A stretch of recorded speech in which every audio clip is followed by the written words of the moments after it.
অনেক দিন ধরে ভাবতেছি যে পাট শাক খাবো, তার সাথে ডিম ভাজা হবে, ডিম অমলেট করবো, কোনো পেঁয়াজ মরিচ ছাড়া গরম গরম ভাতের সাথে পাট শাক ভাজিতে অনেক দিন ভাবতে ভাবতে যেই কথা সেই কাজ করে ফেলালাম। আজকে অফিস ছুটি হয়েছে, ছুটির সময় দেখি পাট শাক আলা আঙ্কেল পাট শাক ব্যস্ত, পরে দেখে খুবই পছন্দ করে 2-8টি পাট শাক নিয়ে আসি 20 টাকা দিতে। ভাবলাম যে আজকে পাট শাক দিয়ে আর ডিম ভাজি করবো, পাট শাক দিয়ে গরম গরম ভাত খাবো, তাহলে অনেক ভালো লাগে। আর আমার তো পাটের শাক অনেক পছন্দ অনেক। আর আমার যে কাছের মানুষটা আসলো, যে মানুষটার আমি সব থেকে বেশি ভালোবাসতাম আমার জীবনের থেকে বেশি, সেই মানুষটাই পাট শাক অতিরিক্ত পছন্দ করতো, যা এক কথায় বলার ভাষা নেই। এই শাক শুকালে তার কথা অবশ্যই বেশি বেশি মনে পড়ে। সেই শাক ভাজিটা অনেক সুন্দর করে করতে হবে, শাক কুটা বাছা সব কিছু খুব মন মতো ভালো করে ভালোভাবে করতে পারতো। এগুলো আমার কাছ থেকে আমি কোনো এগুলো করতাম সবসময় করতে হলে। এভরিওয়ান কী অবস্থা, আশা করি সব ভালো আছেন, আমিও ভালো আছি। আজকে আমি পাট শাক ভাজি করবো আর ডিম ভাজা করবো, সেটা আপনাদের সাথে শেয়ার করবো। আর এই পাট শাক দেখতেছেন, এই পাট শাক আজকে আসার সময় 20 টাকা দিয়ে নিয়ে আসছি। এই শাকগুলো অনেক সুন্দর। আমাদের ঢাকা অঞ্চলে সবসময় পাটের শাক পাওয়া যায়, কিন্তু সিজনের শাক আর সবসময় শাক একটা পার্থক্য থাকে। শাকগুলো অনেক মজা, অনেক খেতে ভালো লাগে। আর পাটের শাক তিতাটা আমার কাছে ভালো লাগে। আর অনেকে দেখি পাকাটা মিষ্টিটা খায়, আমার কাছে মিষ্টিটা ভালো লাগে না, আমার কাছে তিতাটা ভালো লাগে।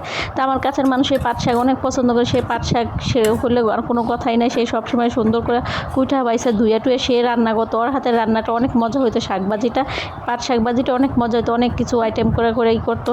কিন্তু যাই হোক, সে তো আমার কথা ভুলে গেছে, আমি তো তার কথা ভুলতে পারি না। তার মতো সেহেতু অকৃতজ্ঞ, আমি তার অতিজ্ঞ না। যা কথা বলতে বলতে অনেক কিছু বলে ফেলালাম। কথার মধ্যে যদি ভুল ত্রুটি হয় তাহলে ক্ষমা দৃষ্টিতে দেখবেন। তো কথা বলতে বলতে পাট শাকটা একটু হালকা লবণ দিয়ে ভালো করে ঢেকে নিয়ে, হালকা ঢাকছি, বেশি একটা ঢাকবো না, যেতে তাহলে পাটের শাকের কালারটা নষ্ট হয়ে যাতে সবুজ সবুজ কালার থাকে। তো শাকটা নামিয়ে এখন একটা ডিম অমলেট করে ফেলাবো। যে ডিমটা বসিয়ে দিয়েছি, তেল দিয়ে একটু হালকা লবণ ছিটা দিয়েছি। আর আমি সবসময় ডিম অমলেট খেতে ভালোবাসি। ডিমতে পেঁয়াজ মরিচ ভাজা থেকে ডিম অমলেট করে ভাত খাবো, এটা আমি খুব পছন্দ করি। তাই ডিমটা উল্টাপাল্টা করে ভাজে এনেছি, নিয়ে এখন উঠেছে। এখন পেঁয়াজ মরিচ রসুন দিয়ে দিলাম, দিয়ে এখন তেলের পরিমাণটা একটু কমেছে, আবার একটু তেল দিয়েছে। আর এই শাকের কথা কি বলবো ভাই, শাকের কথা বললে ওর কথা বেশি বেশি মনে পড়তো। ওর কথা এখন মনে করাটা আমার উচিত না, যেহেতু ওর সাথে আমার ছাড়াছাড়ি হয়েছে। তারপর সব সময় অল টাইম ওর কথা মনে পড়ে, কেন যে মনে পড়ে তা জানি না। ও তো আমার কথা একটুও মনে পড়ে না। তো রান্না করতে করতে প্রায় সন্ধ্যা হয়ে গেছে, আর কারেন্ট ছিল না, অন্ধকার হয়ে গেছে, এই জন্য কালারটা ভালো করে আসে না। এমনি তো শাক আরও হয়ে গেছে অন্ধকার, আর লাইটিংয়ের সিস্টেম নেই কোনো, যেহেতু আমি ফ্যামিলি একটা বাসায় থাকি, ওইখানে কোনো আলাদা কোনো সিস্টেম নাই, যার যার মতো সে সব কিছু করার নেওয়া লাগে, কোনোই নাই।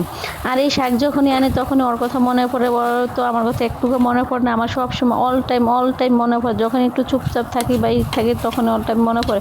তো কালকে একটা লাইভ করেছিলাম ওর উদ্দেশ্য করে, যদি ওই আমার লাইভটা দেখে থাকে তাহলে বুঝতে পারবে এখন আমি ওর কতটুকু ভালোবাসি, বা ওর জন্য আমি সব কিছু করতে পারি, কিন্তু আমার জন্য কোনো কিছুই করে না। ও যদি আমি একবার শক্ত করে হাতটা ধরতো, আমি কখনো ওর হাত ছাড়তাম না। আর আমি তো সবসময় হাত ধরে রাখতে চাইছি। তো কথা বলতে বলতে আজকে রান্নাটি পর্যন্ত, আর ভিডিও নিয়ে চলে আল্লাহ হাফেজ।